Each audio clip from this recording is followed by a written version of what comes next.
prácticamente, ¿verdad? Queremos orar para comenzar en esta hora. Padre, en el nombre de Jesús, te damos gracias, Señor, en esta hora, Señor, por permitirnos estar nuevamente en este programa, acercándonos humildemente a la Biblia. Ayúdanos, Señor, a comprender y entender estas enseñanzas y sobre todo, Señor, a ponerlo en práctica. Bendice a los oyentes, Señor, tanto por radio como por Facebook. Yo te pido una bendición especial para con cada uno de ellos. Si tiene alguna petición, Señor, también la ponemos delante de tu presencia para que tú obres de acuerdo a tu bendita y hermosa voluntad. Gracias, Señor, en el nombre de Jesús. Amén. Amén. Dios le bendiga nuevamente a los hermanos y hermanas que nos escuchan a través de Radio Vida. Queremos resaltar, ¿verdad?, el auspiciador de este programa en este mes de mayo es Indulac, ¿verdad? La leche Indulac, que es una leche, ¿verdad?, que ha estado por varias décadas en Puerto Rico.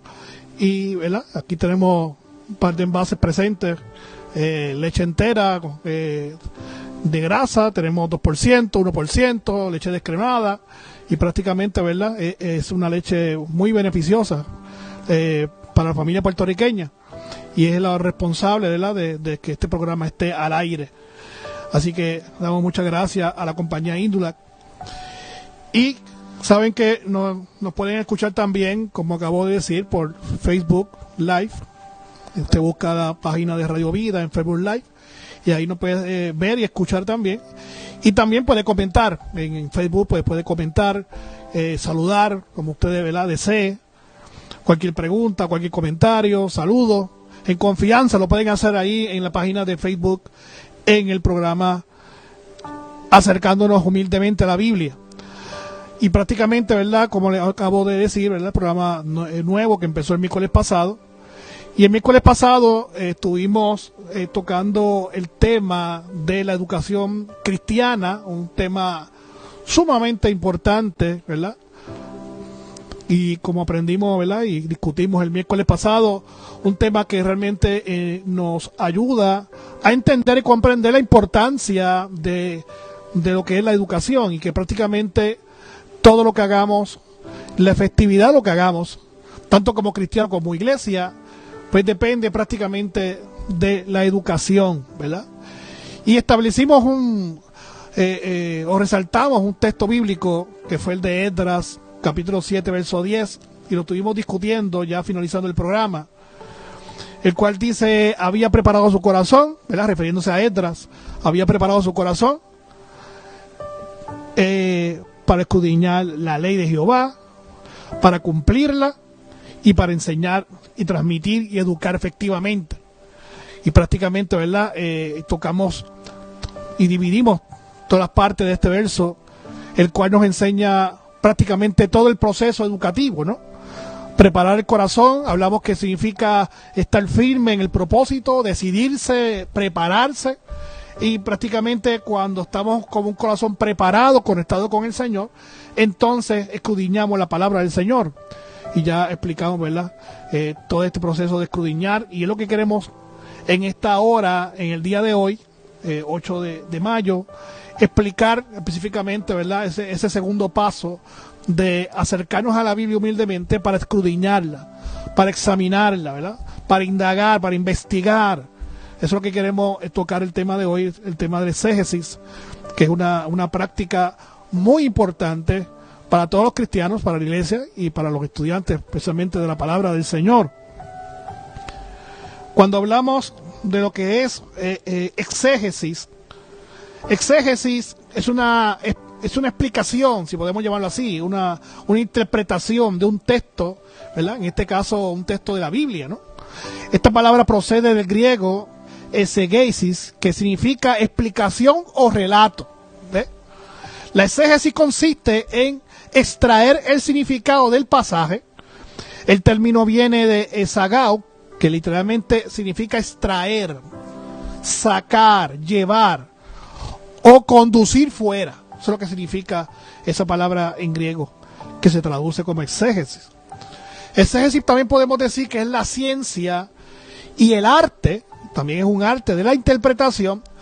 Cuando hablamos de arte, pues tenemos que señalar y resaltar que cuando algo es un arte, Es una responsabilidad de la persona que lo practica de básicamente eso, desarrollarlo en la práctica y cada vez hacerse más agudo en el ejercicio de la investigación, en este caso del exégesis. Por eso es un arte, ¿no? Porque se puede desarrollar, se puede mejorar cada vez más. Y prácticamente se convierte en una práctica, como llamarlo así, como parte de nuestro devocionar como cristiano. Dios ha hablado, ¿verdad? Esa es la palabra del Señor, la Biblia, Dios ha hablado. Pero ¿qué ha dicho? Cada declaración, cada documento escrito demanda una interpretación. Y la necesidad aumenta en proporción a la distancia en la que el texto se encuentra de nosotros en el tiempo y la historia y cultura y también sociología, que también lo tocamos el miércoles pasado. ¿Cuáles son los obstáculos para yo acercarme a interpretar y a escudriñar las escrituras? ¿Cuáles son esos obstáculos? Hablamos que estaba el obstáculo del contexto histórico, ¿verdad? La Biblia, ¿verdad?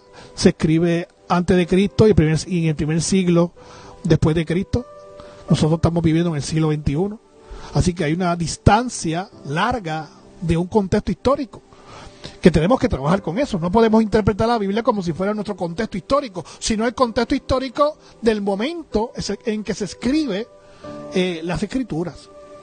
Otro obstáculo que tenemos al acercarnos a la Biblia es el contexto sociológico.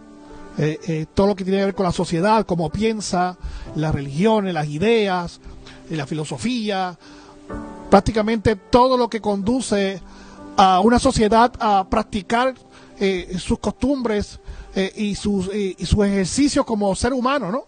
Y prácticamente también hay una distancia larga en el aspecto sociológico. Y también hablamos de que hay otro obstáculo que también ahora lo mencionamos, que es la cultura. La Biblia se escribe en una cultura totalmente diferente a la cultura de nosotros. Y esos son obstáculos, distancias que tenemos que cubrir, tenemos que trabajar cuando nosotros como cristianos nos acercamos a la Biblia. Las reglas exegéticas prácticamente nos ayudan a entender qué querían decir los escritores, ¿verdad?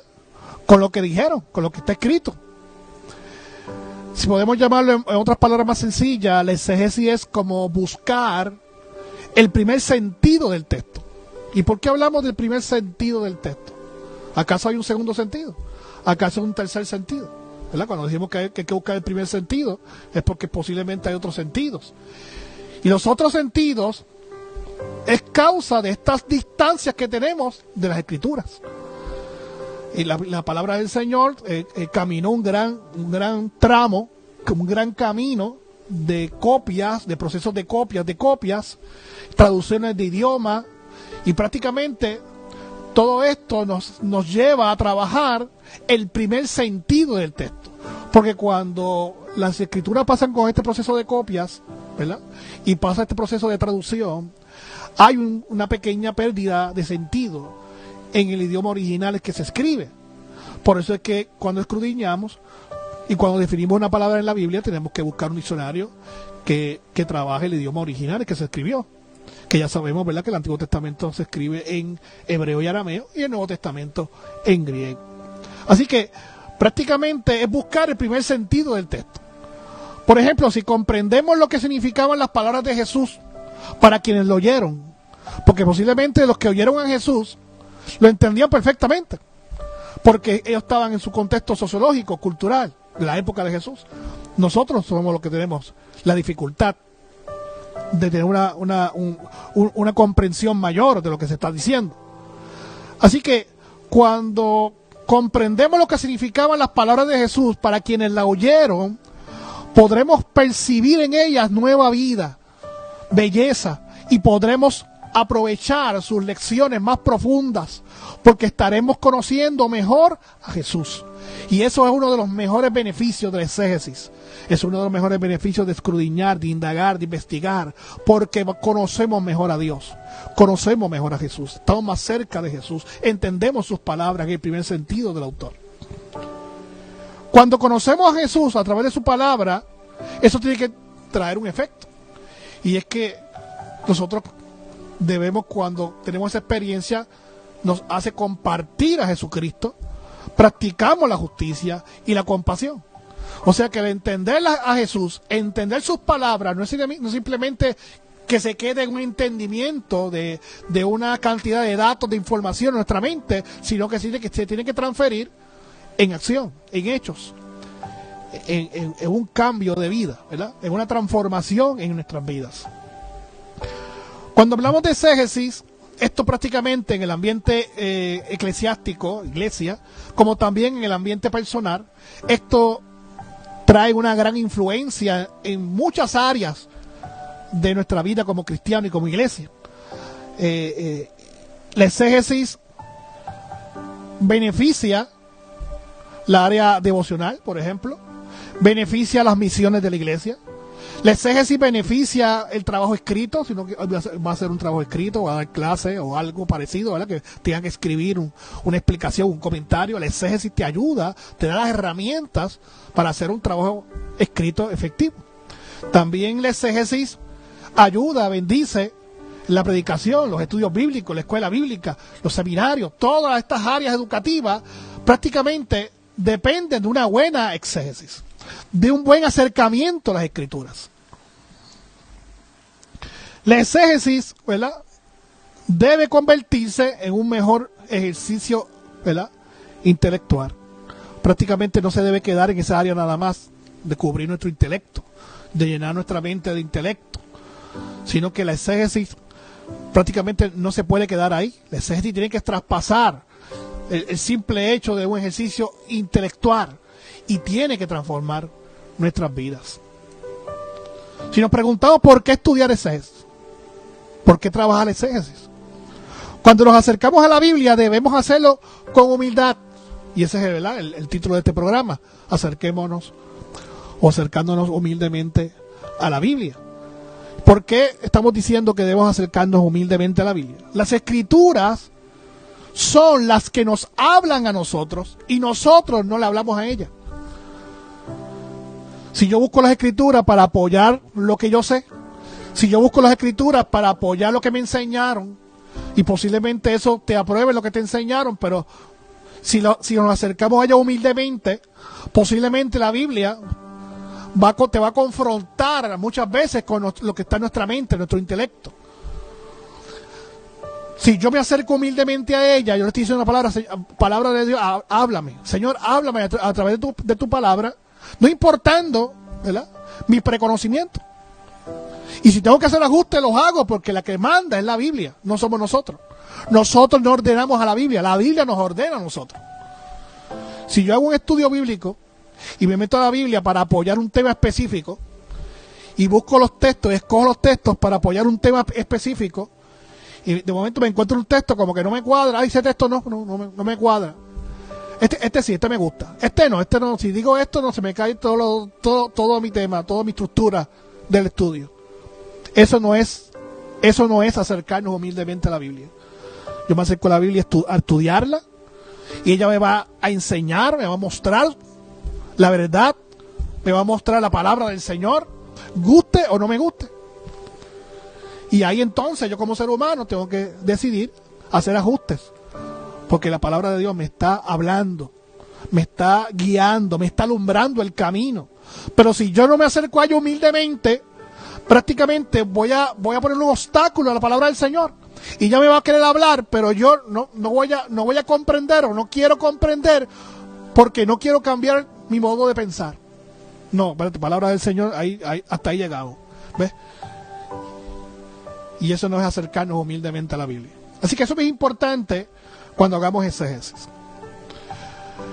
Una de las cosas importantes que debemos tocar, aunque sea en forma corta y resumida, ¿verdad?, antes de empezar a hablar de hablar en detalle de estos obstáculos, de esta distancia que tenemos de la palabra del Señor, es lo que se conoce como la crítica textual, ¿verdad? Me imagino que muchos oyentes han escuchado este término, crítica textual. El vocablo crítica, ¿verdad?, hay que primeramente trabajar con esto, porque el vocablo crítica no tiene y no se debe dar un sentido despectivo común, de juicio desfavorable, sino de análisis cuidadoso. Hay mucha gente como le tiene un poco de distancia, ¿no? A la crítica textual. Espérate, es crítica. Yo no quiero criticar la Biblia. Espérate, ¿qué es esto? No. La crítica, el término crítica, eso es un análisis cuidadoso. Es un acercamiento, lo que hablamos el miércoles pasado con el texto de Esdras, que él escudriñaba las escrituras. Él investigaba, él indagaba. Así que la crítica textual es simplemente eso. Un análisis cuidadoso para buscar el primer sentido del texto. La crítica textual o restauración textual es la verificación del sentido original. ¿Y por qué tiene que existir un sistema de crítica textual para tratar de restaurar el texto?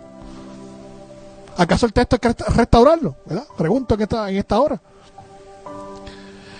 Y es por la razón de lo que explicamos al principio de este programa. La distancia que tenemos con el texto, el proceso de copias que pasó las escrituras, que son miles y miles y miles y miles de copias que pasaron en todos estos siglos, desde el siglo I hasta el siglo prácticamente XVI. Proceso de copias, donde hubieron quizás algunas alteraciones, algunos cambios. Y eso fue todo un proceso normal, porque acuérdense que la imprenta se inventó en el siglo XVI.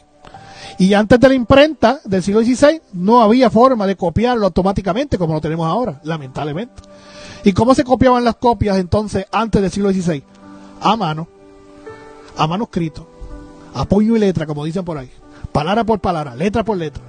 Y ese proceso largo y tedioso, ¿verdad?, fue creando unas alteraciones con el tiempo, y por eso es que existe la crítica textual para tratar de restaurar el texto. No solamente con lo que acabo de explicar de las copias de copias, sino también por la cuestión del idioma. Cuando se traduce el texto, ¿verdad?, hay que tener mucho cuidado con las traducciones, ¿verdad? Y por eso recomendamos el miércoles pasado, ¿verdad?, cuando estudiemos la Biblia, leer el pasaje bíblico con diferentes textos bíblicos. Así que la crítica textual propone intentar restablecer sistemáticamente, por medio de la investigación del texto bíblico más antiguo posible. Y eso es lo que hace la crítica textual. Coge los manuscritos más antiguos y lo pone como base para empezar el proceso de restauración, ¿verdad? Y eso lo podemos hacer ahora porque se han descubierto miles de copias, miles de manuscritos, especialmente en el siglo XVIII, siglo XIX, siglo XX, donde se descubrieron miles de manuscritos, aproximadamente 5,000 y pico de manuscritos, solamente en el Nuevo Testamento. Y por eso entonces que viene esta reconstrucción, ¿verdad?, este análisis cuidadoso, ¿verdad?, que se llama la crítica textual. Y prácticamente, dejando dicho eso, ¿verdad?, y quisimos, ¿verdad?, establecer un poquito en forma resumida lo que es crítica textual. Podemos comenzar con el primer paso de esas distancias que tenemos de la Biblia, ¿verdad? Pero antes de comenzar con ese primer paso, queremos recordar, ¿verdad?, que usted está escuchando el programa Acercándonos Humildemente a la Biblia con su servidor Manuel Ramos, que estamos de 5 a 6 los miércoles por este mes de mayo. Así que le damos la bienvenida a los que se sintonizaron ahora. Y prácticamente, como dijimos al principio, pueden escuchar no solamente por radio, ¿verdad?, 90.5 FM, 1400 AM, sino también escuchar y ver el programa por medio de Facebook Live en la página de Radio Vida, y ahí también pueden comentar y saludar, ¿verdad? El primer paso que vamos a discutir es el análisis de trasfondo histórico, lo que mencionamos al principio, esa historia que nos separa del texto bíblico, ¿verdad? Cuando hablamos de trasfondo histórico es como ir detrás del texto, se refiere, ¿verdad?, detrás del texto podemos referirnos a toda la información de trasfondo histórico social que puede arrojar luz sobre el significado de un texto. Esto es sumamente importante y todas las reglas son importantes, ¿verdad?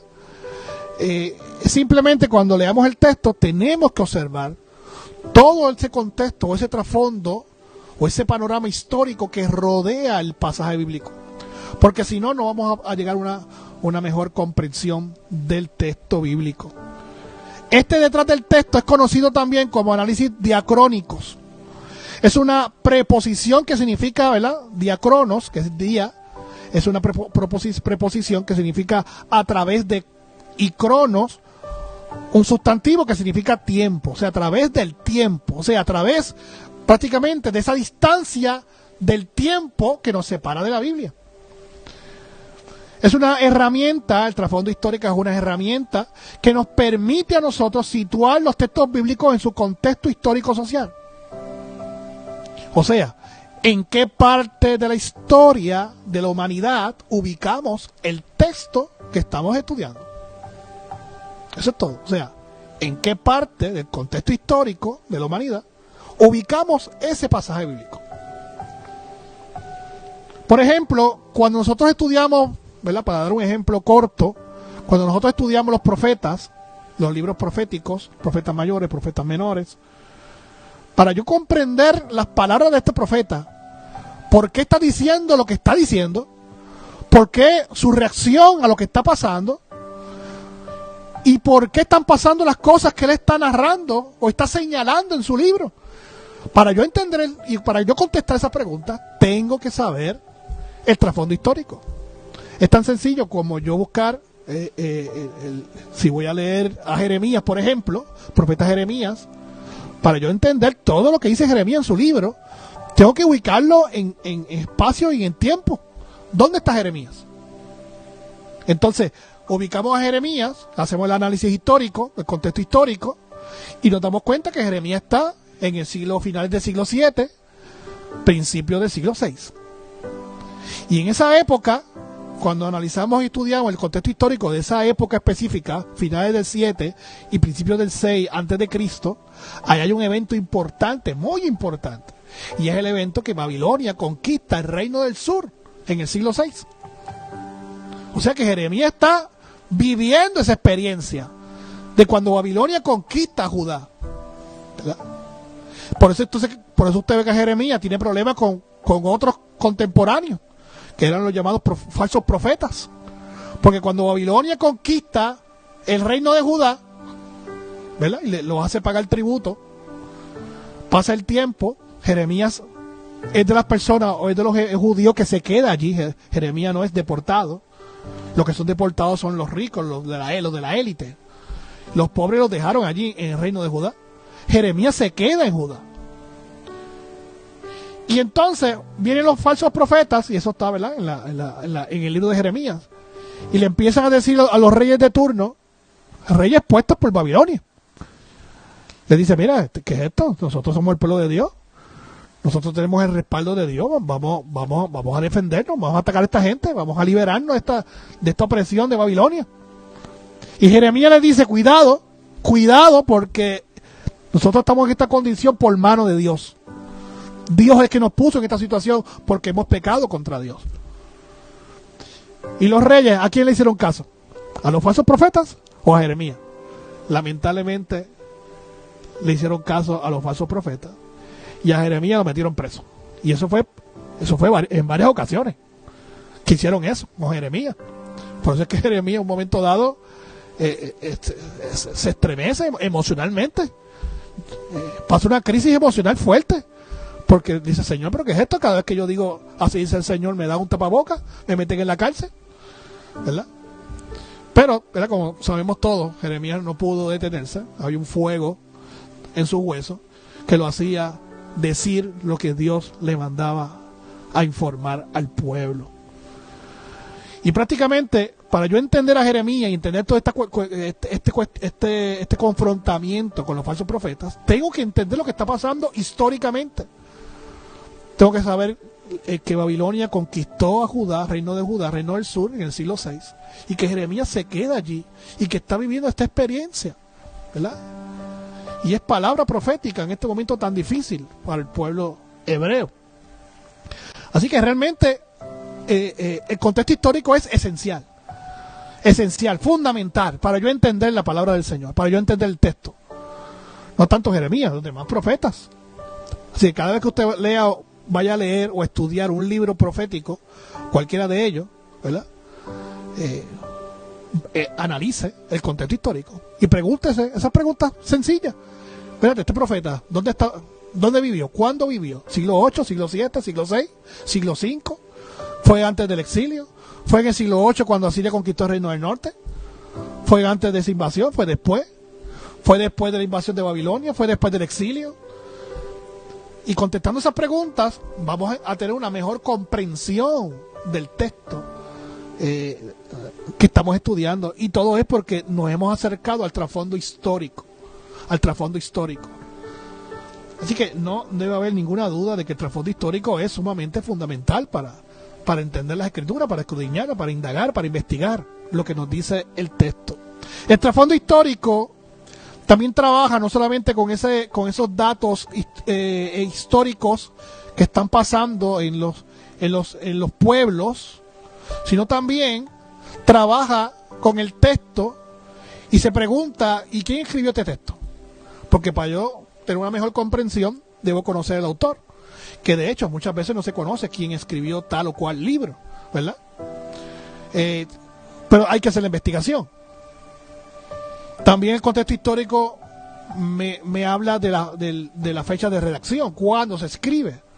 Eso me ayuda, ¿verdad?, a entender lo que ya explicamos. La fecha, el autor. Si no se sabe el autor, o el autor es anónimo, como muchos libros de la Biblia que son anónimos, hay otra herramienta exegética que se llama el autor implícito, o el autor detectable por el contenido. Entonces, cuando uno estudia el pasaje en específico, el texto, hay unos señalamientos, ¿verdad?, que podemos agarrar del texto para tratar de conocer el autor. Esto de saber, que a veces sabe el autor, a veces no se sabe, ¿verdad?, no debe desanimar, ¿no? Es algo normal. Muchos libros se escribían anónimos y prácticamente a veces no eran anónimos, pero eran escritos por otras personas en otras épocas.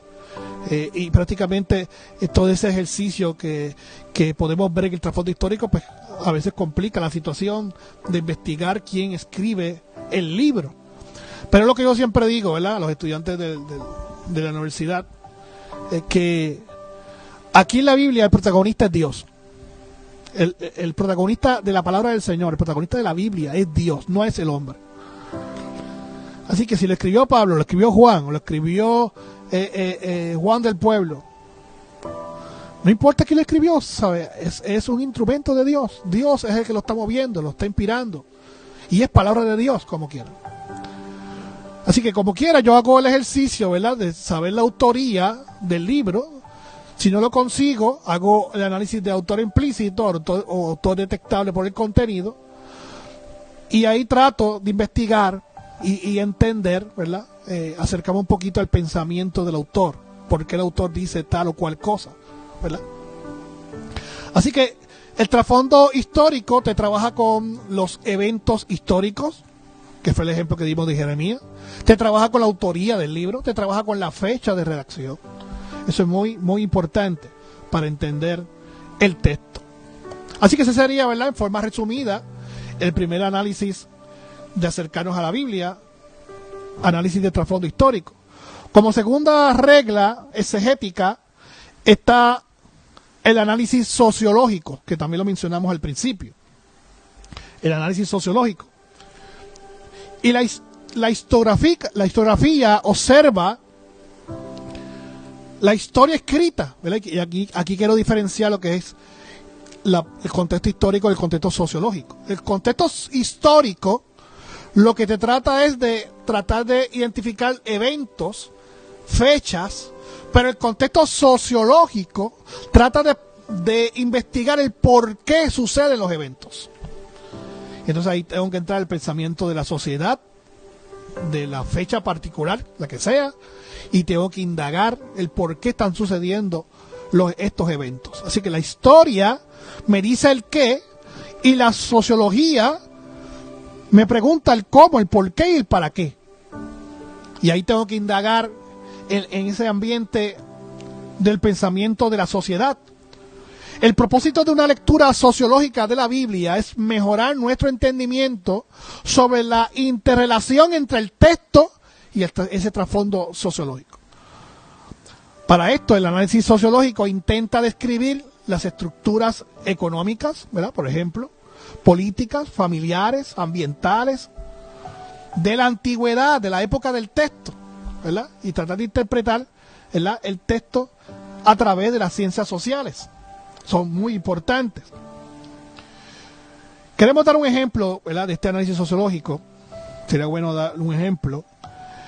Cuando nosotros nos acercamos a Mateo 25, 41 al 43, ¿verdad? Si está en su casa, ¿verdad?, y puede buscar en su Biblia.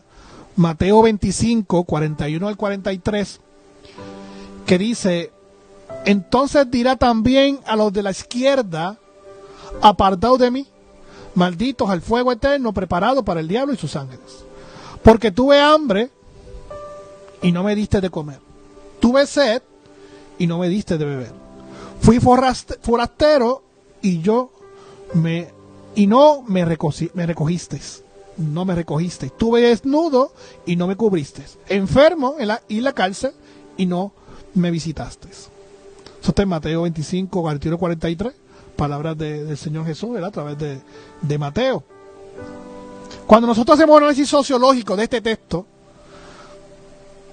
tenemos que preguntarnos, ¿verdad?, y ¿qué está pasando aquí? Son preguntas, ¿verdad?, que nos tenemos que hacer, ¿verdad? Preguntas, hacernos, como hablamos el miércoles pasado, hacernos preguntas humildemente a la Biblia para contestarla. O esa es la forma, yo creo que más sencilla, ¿no? Hacernos preguntas y tratar de contestar. Cuando uno lee un pasaje así, ¿verdad?, y vamos a estudiarlo, vamos a indagarlo, o sea, no es una lectura superficial, no es una lectura rápida, ¿verdad?, como hablamos el miércoles pasado. Indagar, interpretar, hacer exégesis, una lectura pausada, donde vamos a investigar qué está pasando detrás de este pasaje. Y a simple vista, cuando leemos el texto con cuidado, nos damos cuenta que hay un problema de justicia social, porque está hablando de gente con hambre, que no son alimentadas. Está hablando de gente con sed, que no son saciadas. Está hablando de forasteros y desnudos, que no son cubiertos, no son recogidos. Está hablando de enfermos y gente en la cárcel que no son visitados. De eso está hablando el texto. Y eso está señalando eso, ¿verdad?, a las personas que están escuchando. Cuando hacemos un análisis sociológico nos damos cuenta que en la época de Jesús, quizá muy parecida a nuestra época en cierto sentido, habían dos clases de grupos, que eran los ricos y los pobres, ¿verdad? Quizá en la modernidad pues existen varias etapas, ¿no?, de lo que es la condición económica. Pero prácticamente en la antigüedad era un desfase total, ¿no?, de lo que eran las riquezas. Así que cuando yo quiero entender este pasaje de Mateo 25, 41, 43, tenemos que preguntarnos, hacernos dos preguntas. Primero, ¿quiénes eran los ricos en la época de Jesús? Acuérdense, estamos estudiando un texto del siglo I después de Cristo. Así que si voy a preguntarme quiénes eran los ricos, no es quién eran los ricos en mi época, en el siglo XXI, en Puerto Rico. No. ¿Quiénes eran los ricos en la época de Jesús, en el siglo I? Y esa es una de las fallas que cometen muchos estudiantes cuando estudian la Biblia. Tratan de entenderla en mi contexto actual, no en el contexto del texto en que se escribe. ¿Quiénes eran los ricos? Y otra pregunta sería, ¿y quiénes eran los pobres? No lo vea como una pregunta muy sencilla, porque quizá usted está diciendo que es sencilla porque está pensando en los pobres de su época. Pero acuérdense, volvemos a lo mismo. ¿Quiénes eran los pobres en la época de Jesús? Y quizás eso nos trae un poco de luz. Estas preguntas se contestan en el análisis sociológico. ¿Quiénes eran los ricos? En las ciudades de la antigüedad vivían dos grupos, como ya dije, la élite y los artesanos que no pertenecían a la élite. En la época de Jesús, ser rico o adinerado era sinónimo de avaro y codicioso. Ya van viendo por dónde va el texto bíblico. En la época de Jesús, ser rico o adinerado era sinónimo de avaro y codicioso. Los ricos generalmente amasaban su riqueza por medio de la codicia y la rapacidad, el fraude y la eliminación de otros a quienes convertían en desnudos, desterrados, encarcelados, hambrientos, sedientos y enfermos. O sea, para que mucha gente se trepaba en la riqueza a costa de atropellar a alguien y así empobrecían a otras personas para hacerse ellos ricos. Esos son los ricos en la época de Jesús. Y eso lo contesta el análisis sociológico. Y ahora nos preguntamos, ¿y quién eran los pobres en la época de Jesús? Los pobres eran los que no tenían acceso a ninguna herencia, los endeudados, los expatriados o exiliados, los enfermos, los lisiados y los huérfanos y las viudas. Esos eran los pobres en la época de Jesús en el siglo I en Palestina. A los pobres, precisamente, viene Jesús a proclamarles las buenas noticias del reino de Dios. Cuando usted lea textos así, ¿verdad? Que tengan que ver con lo que acabo de decir, que el reino de Dios para los pobres, piense siempre que los pobres son los expatriados, los exiliados, los enfermos, los lisiados, los huérfanos, las viudas, los necesitados, los marginados. El reino de Jesús se trata de un reino que no tiene por cabeza un emperador o rey. Ese es el mensaje de Jesús, separándose de la actualidad de un gobierno opresor, como era Roma, y Jesús está separando una cosa de la otra. Jesús está diciendo, el reino que yo vine a traer no es como el reino terrenal. El reino que yo vine a traer no tiene por cabeza un rey o un emperador. Ese reino favorece como ciudadanos a los niños, eso está en Mateo 10, 14, 15, y también a los pobres, Lucas 6, 20, y no a los miembros de la élite religiosa o económica. Ese es el mensaje de Jesús. Y eso yo lo comprendo y lo entiendo cuando hago un análisis sociológico. Sabiendo esto, ¿verdad? Y llegando a esta información sociológica, cuando volvemos a leer el texto, que es un ejercicio, ¿verdad?, que yo recomiendo, vuelva a leer el texto. Cuando usted investiga algo así, un diccionario, un comentario, que usted ya llega a la información que necesita, vaya el texto otra vez y léalo. Cuando leemos el texto otra vez, sabiendo quién eran los ricos, sabiendo quién eran los pobres, y leemos el texto otra vez de Mateo 25, 41 y 43, dice, entonces dirá también a los de la izquierda, apartados de mí, malditos al fuego eterno, preparado para el diablo y sus ángeles. Porque tuve hambre y no me diste de comer. Tuve sed y no me diste de beber. Fui forastero y no me recogiste. Estuve desnudo y no me cubriste. Enfermo en la cárcel y no me visitaste. Es un mensaje directo a aquella gente de la élite que atropellaba al necesitado, que marginaba a aquel que no tenía y que lo usaba como escalón para ellos hacerse más ricos. Es un mensaje de Jesús fuerte para estas personas, para este grupo de personas. Así que es importante, ¿verdad?, ese análisis sociológico que nos trae luz, ¿verdad?, nos trae comprensión al texto. También el análisis sociológico también es la que me dice las creencias religiosas. Cuando Pablo, Juan trabajan con estas falsas doctrinas que estaban corriendo en el siglo I, ese análisis sociológico me ayuda a comprender cuáles eran esas creencias. Y así puedo entender mucho mejor esos textos bíblicos de estos autores. Así que esto es bien importante. Número 3, tercera regla exegética que vamos a discutir hoy, el análisis del contexto cultural. Y este es uno de los obstáculos más grandes que tenemos, porque la distancia de la cultura desde el siglo I en Palestina a la cultura de nosotros en el siglo XXI en Puerto Rico es una distancia bastante larga. Es un obstáculo muy, muy grande. Prácticamente la cultura no se parece en nada, es una separación total. Y cuando nos acercamos al texto y cuando leemos la Biblia, tenemos que entender que muchos de esos pasajes bíblicos están guiados, fundamentados en un contexto cultural de Pablo, de Pedro, de todos los autores, porque no podemos coger un autor y sacarlo de su contexto cultural, no podemos hacerlo. Ellos vivían en esa época, ellos estaban envueltos en esa cosmovisión, en esa cultura.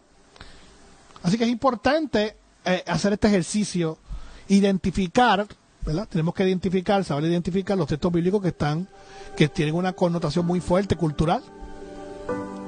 La cultura es el conjunto de todas las formas y expresiones de una sociedad determinada. Como tal incluye sus costumbres, prácticas, códigos, normas y reglas de manera de ser, vestimenta, religión, rituales, normas de comportamiento, sistema de creencias. Desde otro punto de vista se puede decir que la cultura es toda la información y habilidades que posee el ser humano. El concepto de cultura es fundamental para las disciplinas que se encargan del estudio de la sociedad, en especial para la antropología y la sociología. Es importante hacer este análisis. Un ejemplo que vemos en la Biblia, ¿verdad? Es prácticamente cuando estudiamos, por ejemplo, las cartas de Pablo a Corintios. Pablo constantemente está trabajando con problemas que están surgiendo de la iglesia de Corinto.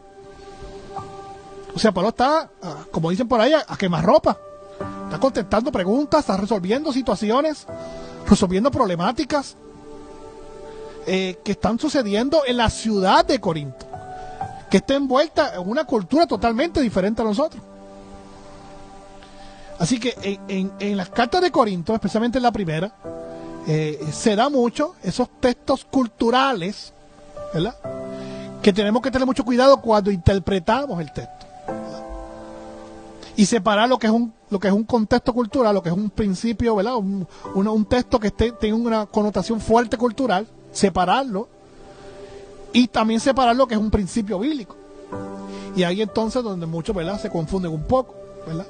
Y por eso es que hablamos tanto el miércoles pasado como el principio de este programa, que la lectura bíblica, cuando estudiamos la Biblia, ¿verdad?, tenemos que hacerla con cuidado, ¿verdad?, y hacernos preguntas. Por ejemplo, cuando vamos al capítulo 7 de 1 Corintios, que Pablo habla de los matrimonios, cuando uno lee ese capítulo, ¿no?, y hacemos una lectura cuidadosa, ¿verdad?, nos damos cuenta que Pablo está hablando a diferentes clases de matrimonio. Pablo le habla una parte a los solteros. Después, cuando va a los matrimonios, le habla al matrimonio que es cristiano y cristiano. Y después en otro versículo le habla al matrimonio mixto, que es el cristiano casado con inconverso. Si hacemos la lectura rápida de ese capítulo 7, ni nos damos cuenta a quién Pablo le está hablando, si al soltero, si al casado, si al matrimonio mixto, si al matrimonio que los dos son cristianos. Y hacemos una interpretación general y hasta sometemos reglas para someterla a nuestra actualidad, y ahí cometemos el error. Pero cuando leemos el texto con cuidado, pausadamente, haciendo preguntas, nos damos cuenta que Pablo está dando una instrucción a los solteros. Y en otros textos le está dando instrucción a los casados que son cristianos y cristianos. Y en otros pasajes de ese capítulo le está dando una instrucción a los matrimonios que son mixtos, que son cristianos e inconversos. Yo no puedo coger las reglas que Pablo le está dando a un matrimonio mixto y aplicárselas al matrimonio cristiano y cristiano, ¿verdad? Y con eso hay que tener mucho cuidado, ¿verdad? Porque, como dijimos segundos atrás, el autor está escribiendo, Pablo, en este sentido, en Corintios, en este ejemplo de Corintios, está tratando de trabajar con una problemática que está surgiendo en la iglesia de Corinto, en los miembros de esa iglesia. Y Pablo está pensando, ¿verdad?, en esa problemática, está contestando esas preguntas. Está tratando de ayudar como pastor, ayudando a esa iglesia a que se encaminen en la voluntad del Señor. Y eso es bien importante entenderlo, el aspecto cultural, ¿verdad? Última regla que vamos a analizar hoy es el análisis, lo que se llama análisis literario. También muy importante, ¿verdad? Y vuelvo y recalco, ¿verdad?, todos son importantes: el contexto histórico, contexto sociológico, contexto cultural. Y ahora entonces, la número 4, análisis literario. Ese análisis literario, cuando hablamos de lo que es el mensaje histórico, teológico y religioso de la Biblia, este mensaje se articula en términos humanos. Acuérdense que la Biblia es inspirada, no es dictada. O sea, Dios no bajó y escribió él mismo, ¿verdad? La palabra, cuando hablamos de la palabra en general, ¿verdad? La palabra de Dios es inspirada. Los seres humanos escribieron inspirados. Así que los seres humanos escriben dentro de una cosmovisión, dentro de unas herramientas terrenales, humanas. Y una de esas herramientas humanas es lo que se llama como la herramienta literaria. Así que ese mensaje bíblico se articula en términos humanos mediante una serie de géneros literarios que facilitan la comprensión y propician el aprecio de la revelación divina. Para los creyentes judíos y cristianos, esta revelación bíblica tiene muchas virtudes espirituales que se manifiestan en medio de la belleza literaria. Y es maravilloso, ¿verdad? Cuando uno lee la Biblia, se da cuenta que hay múltiples géneros literarios. O sea que la Biblia no está escrita en un solo género, está escrita en varios géneros literarios. Los escritos bíblicos se pueden catalogar en una primera evaluación en dos grandes géneros literarios: narración y poesía. Son, ¿verdad?, dos géneros, cuando hablamos géneros generales de la Biblia. Hay múltiples subgéneros en la narración y también en la poesía. Lo que queremos analizar en esta hora es entender, ¿verdad?, que cuando nos acercamos al texto también tenemos que preguntarnos cuál es el género literario. Y cuando hablamos de género literario, ¿verdad?, ya mencioné dos: poesía, narrativa. También está el género poético, está la biografía de la antigüedad, están las parábolas, están las epístolas, están las sagas, están las crónicas, lo legislativo, cuando son textos que tienen que ver con leyes, las genealogías, el género profético, el género literario apocalíptico, ¿verdad? Podemos estar un buen rato ahí mencionando géneros, porque son múltiples y múltiples géneros literarios que vemos en la Biblia. Lo importante de esto, ¿verdad?, que nos corresponde hoy es, cuando nos acercamos a la Biblia y estudiamos el texto, tenemos que preguntarnos cuál es el género literario. Yo no puedo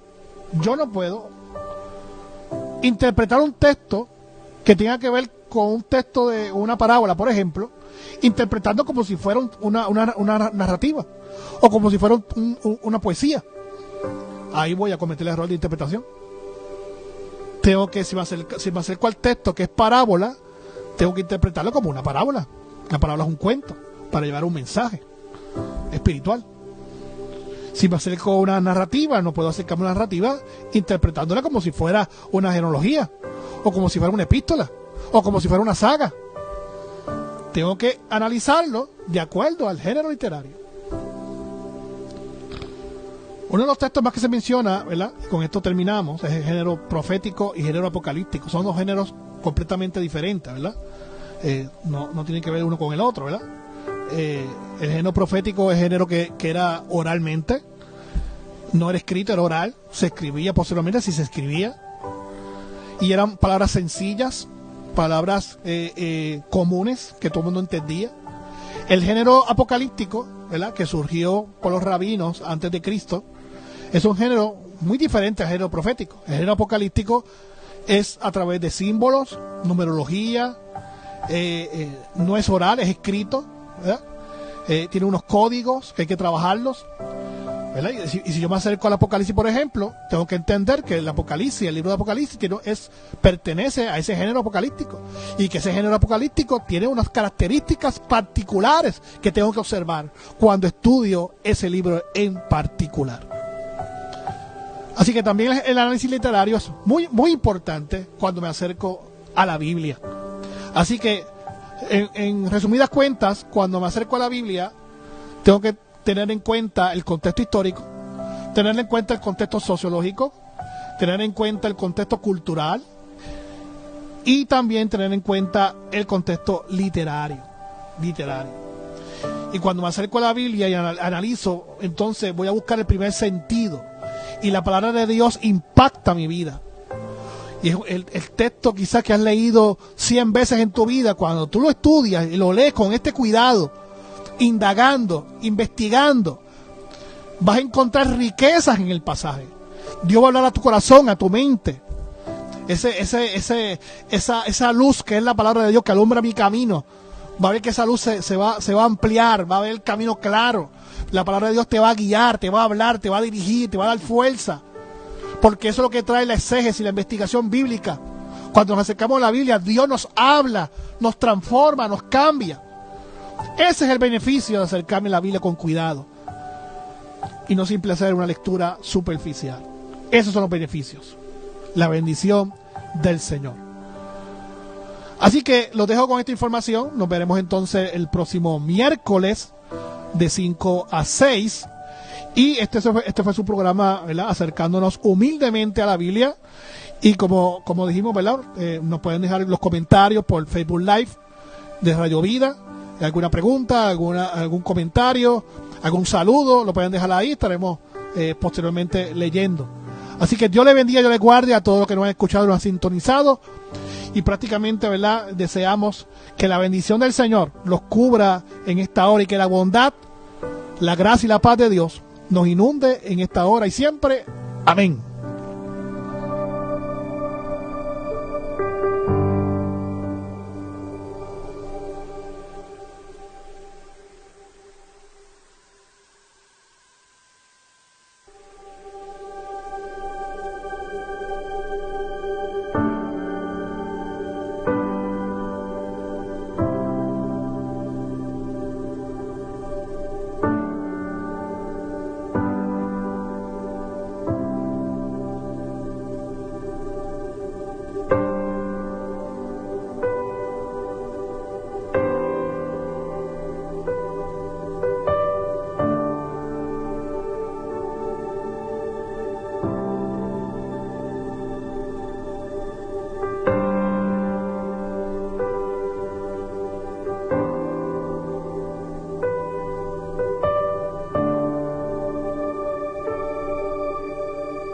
Si eres intolerante a la lactosa, te tenemos grandes noticias. Ahora la variedad de leche sin lactosa Indulac está disponible en un nuevo empaque familiar de 48 onzas para que disfrutes en grande su nutritivo y rico sabor. Más grande para más café, más vasos de leche y más recetas para toda la familia. El nuevo empaque de 48 onzas de las leches sin lactosa Indulac en la sección refrigerada de tu supermercado favorito. Indulac, la buena crianza. Las expresiones en el pasado programa son de la entera responsabilidad de sus participantes.